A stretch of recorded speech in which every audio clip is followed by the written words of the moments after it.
The spot so deep, deep, deep.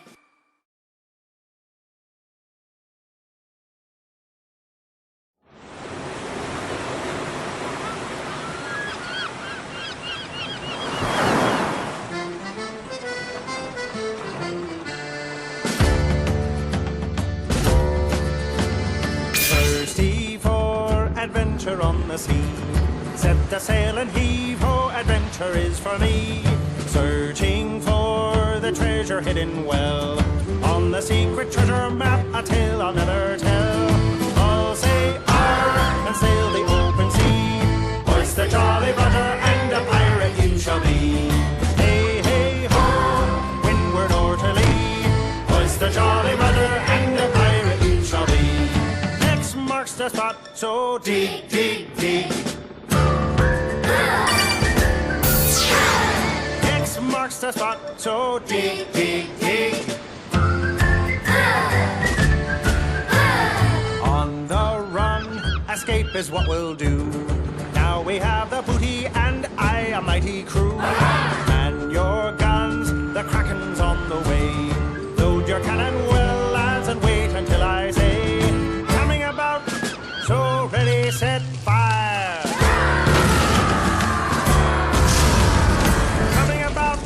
So ready, set, fire! I'll say arr and sail the open sea, hoist the Jolly Roger and a pirate you shall be. Hey, hey, ho, windward or to lee, hoist the Jolly Roger and a pirate you shall be.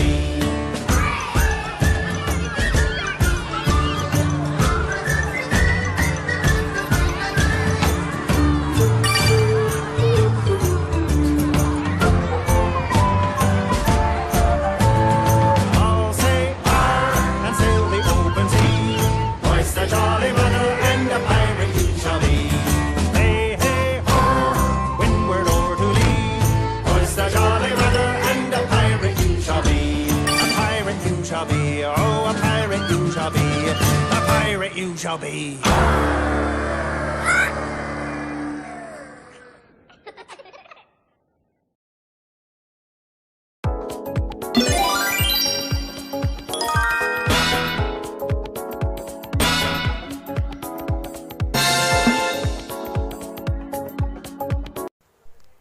Hello, Grade 1 pupils. This video lesson will cover the week 14 and 15 of our mathematics class. So to start our discussion today, kindly get your mathematics book for your reference. Okay, so for this week, we are going to discuss the lesson 4, page 164. More on parts of a set. Okay, so Aling Vilma owns a sari-sari store. and she has 8 garlic bulbs in her store. She will use 1 garlic bulb for cooking. What part of the garlic bulb will she use? Okay, so Aling Velma has 8 garlic. So 1, 2, 3, 4, 5, 6, 7, 8. Okay, she will use 1. Okay, so the fraction shows 1/8. Okay, so Aling Velma will use 1/8 of the onions or 1/8 of the garlic bulbs. So another thing, Aling Velma had 7 onions in her sari-sari store. Juan bought one onion. What part of the set of onions did Juan buy? Okay, so 1, 2, 3, 4, 5, 6, 7. Okay, then Juan buy 1. So the fraction shows 1/7. Okay, so Juan bought 1/7 of the set of onions. Okay, so Aling Velma had 6 tomatoes. Runa bought 1 tomato. What part of the set of tomatoes did Runa buy? Okay, so 1, 2, 3, 4, 5, 6. Okay, then Runa buy 1 tomato. So Runa bought 1/6 of the set of tomatoes. Next, Aling Vilma had 5 gingers. Ardeline bought 1 ginger. What part of the set of gingers did Ardeline buy? Okay, so 1, 2, 3, 4, 5. 5 gingers, then Ardeline buy 1. So the fraction shows 1/5. So Ardeline bought 1/5 of the set of gingers. Okay, so in naming 1/5, 1/6, 1/7, and 1/8 of a set, you will divide the object equally into 5, 6, 7, and 8 smaller groups.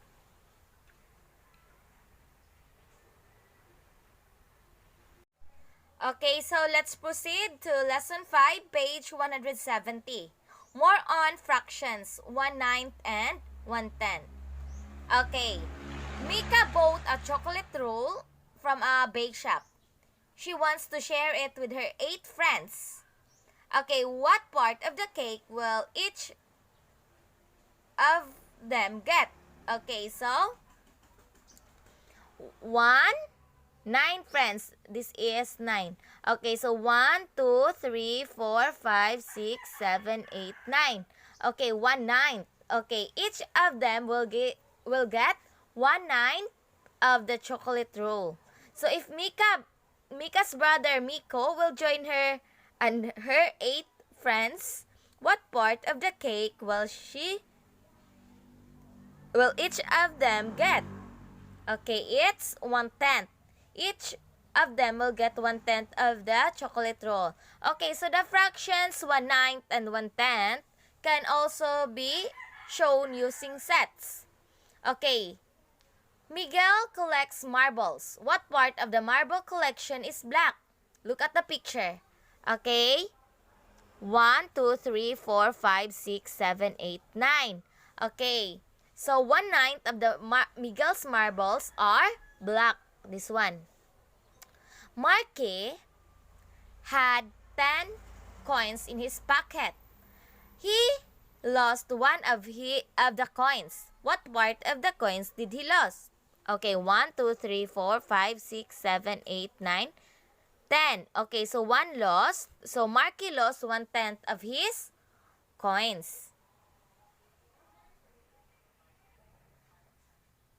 Okay, so if a whole is divided into 9 equal parts, one part of it is 1/9. If a whole is divided into 10 equal parts, one part of it is 1/10. So in naming 1/9 and 1/10 of the set of objects, you will group the objects equally into 9 and 10 smaller groups.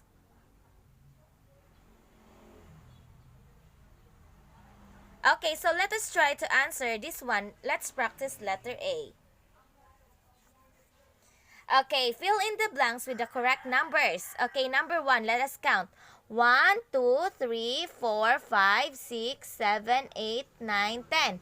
Okay, so 1 is shaded. So 1 out of 10 equal parts. Okay, so the fraction shows 1/10 or 1/10 of the figure is shaded. Okay, number 2.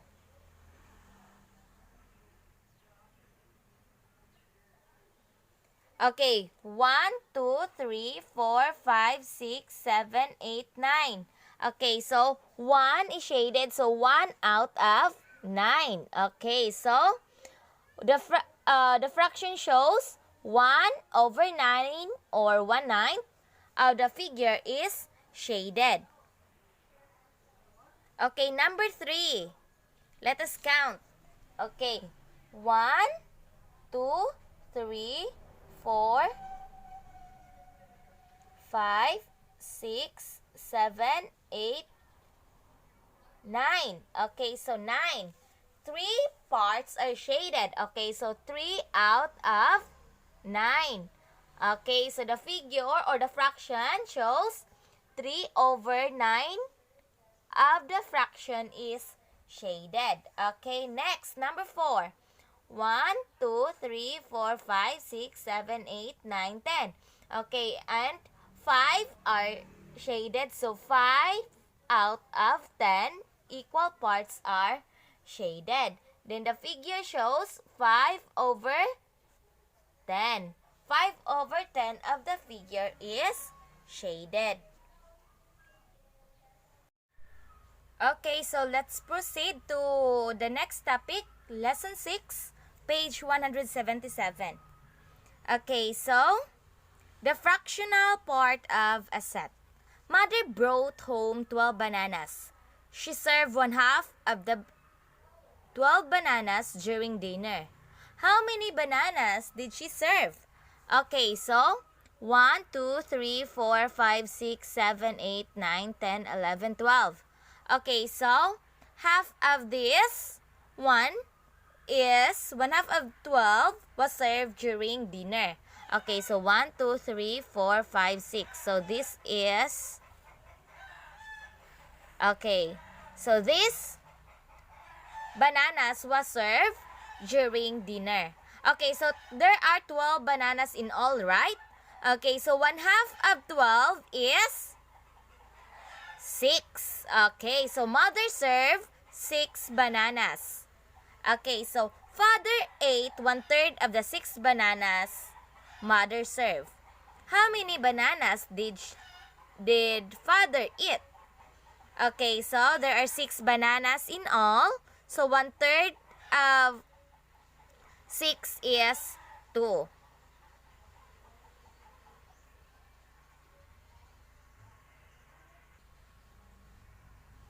Okay, so how do you find the fractional part of a set of objects? So in what activities in school or at home will you need to find the fractional part of a set? Okay, so let us study this other example. Okay, so there are 10 triangles. Okay, so 10 triangles. Then 1/2 of 10 is 5. Okay, or 10 divided by 2 is 5. So 1, 2, 3, 4, 5. So there 1/2 of 10 is 5. Okay, next.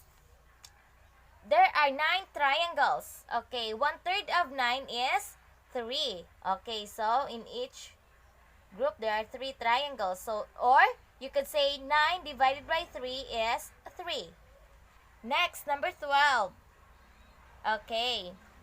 Number 3. There are 16 triangles.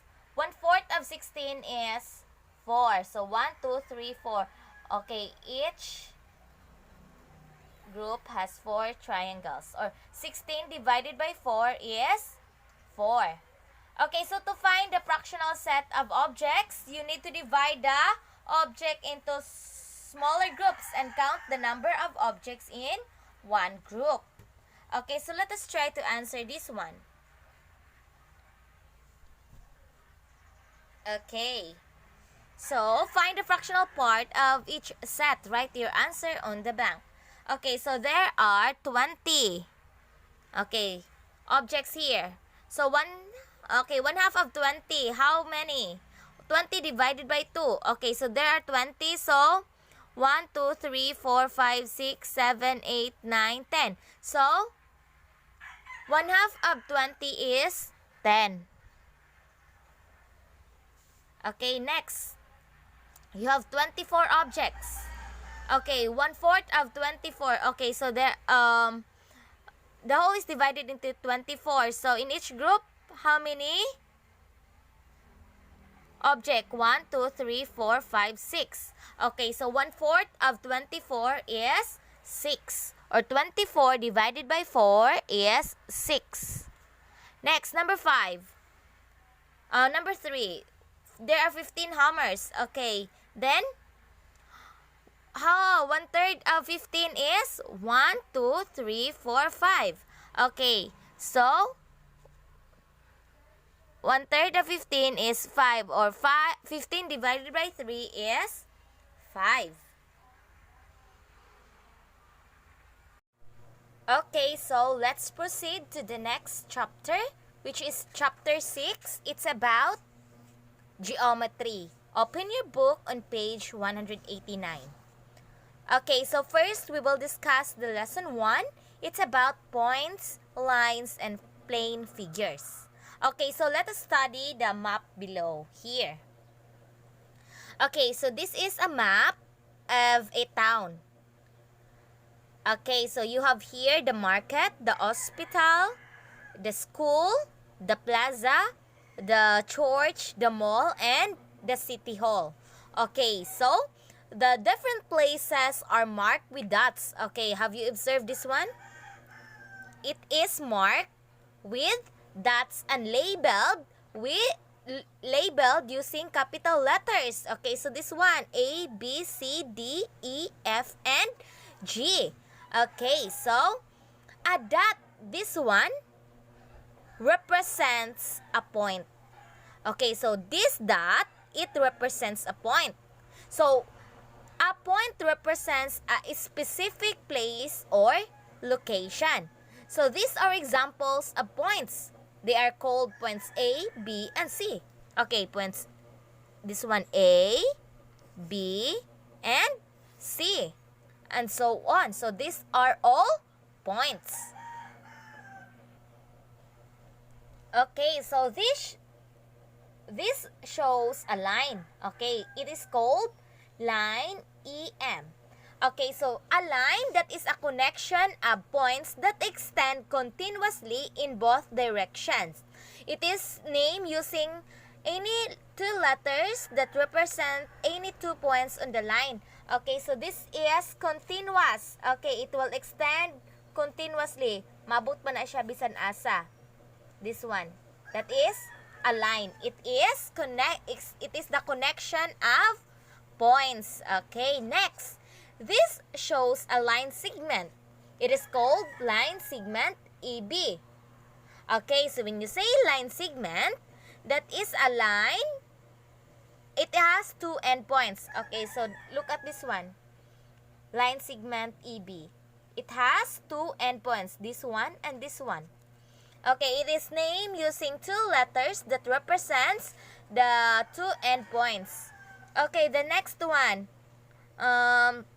These are examples of plane figures. Okay, we have here triangle, square, rectangle, and circle. Okay, so what are plane figures? Plane figures are flat figures. Okay, they are made of points and line segment that may be straight or curved. Some have sides and corners.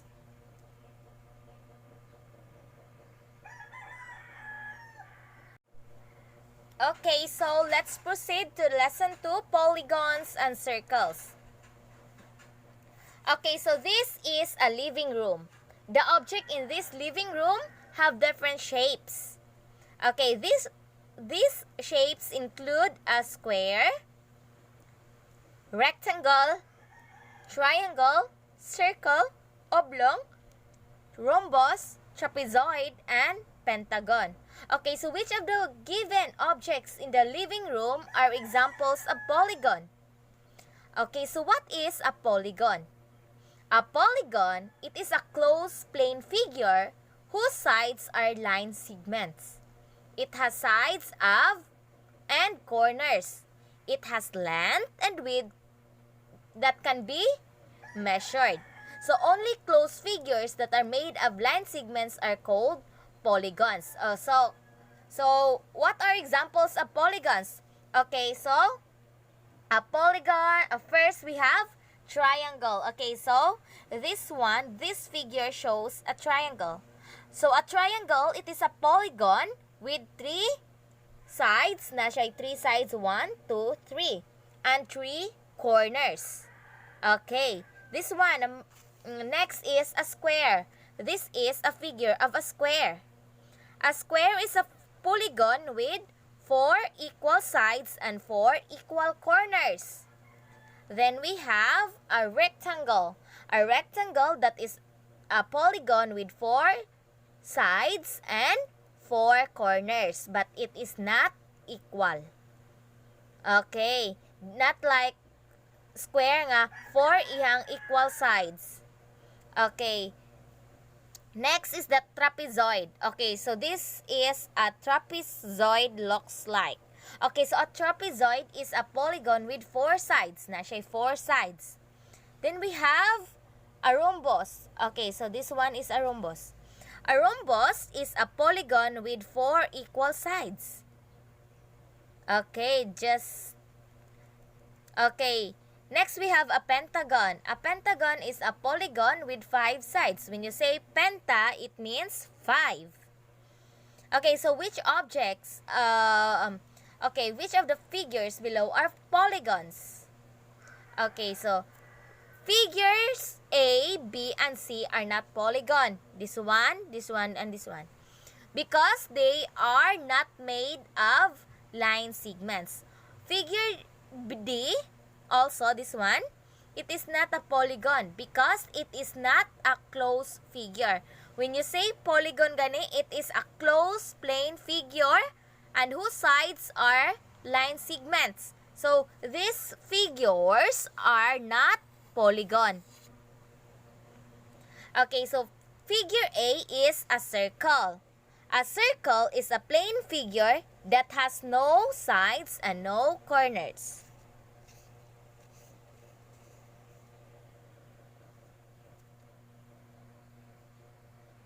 Okay, so this time look around you. Name some objects that are polygons. Name some objects that are circular or round. Okay, so to summarize, a polygon is a closed plane figure whose sides are line segments. And some common examples of polygons are rectangle, triangle, square, trapezoid, rhombus, and pentagon. So a circle is not a polygon because it is not formed using line segment. Okay, so a circle that is just a plane figure with no sides and no corners. Okay, so let's proceed to the next topic, which is Lesson 3, page 199. It's about symmetry. Okay, so let us study the pictures on the right. Then let us find the other half of each picture. Then connect the two parts with a line. Okay, so here we will connect to this one. Then this one is for this one. The one. Okay, and this one. Okay, so the figures you have matched form symmetrical figures. Okay, so an object is symmetrical. Okay, what is symmetrical? If its two halves coincide or match exactly when fold along a line of symmetry. Okay, so if you will match this one with this one, it will coincide. It will match exactly. Okay, so like for example this one. Okay, if you will fold this using this line of symmetry, okay, then it will match exactly.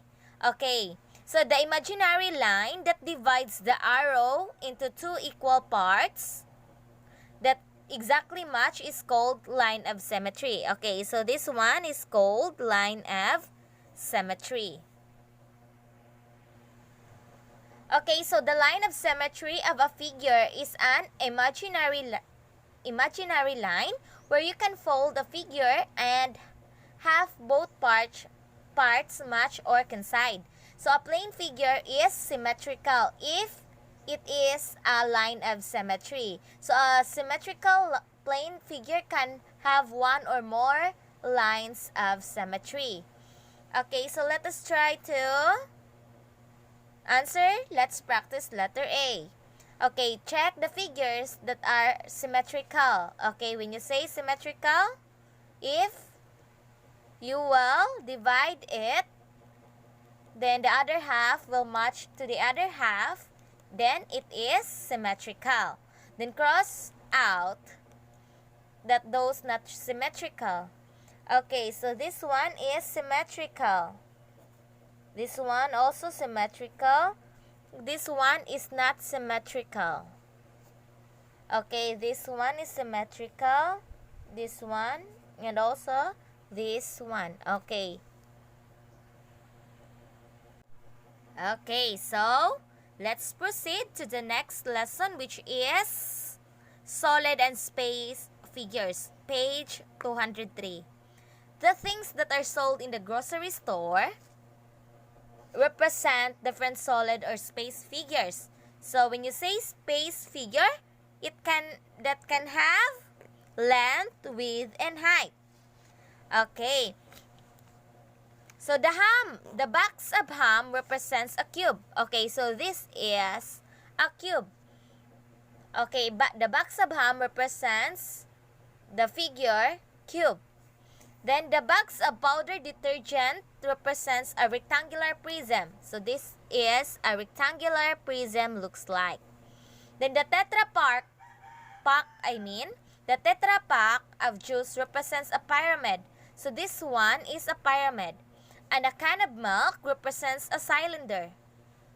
The ice cream cone, okay, represents a cone. Okay, so this one, a cone.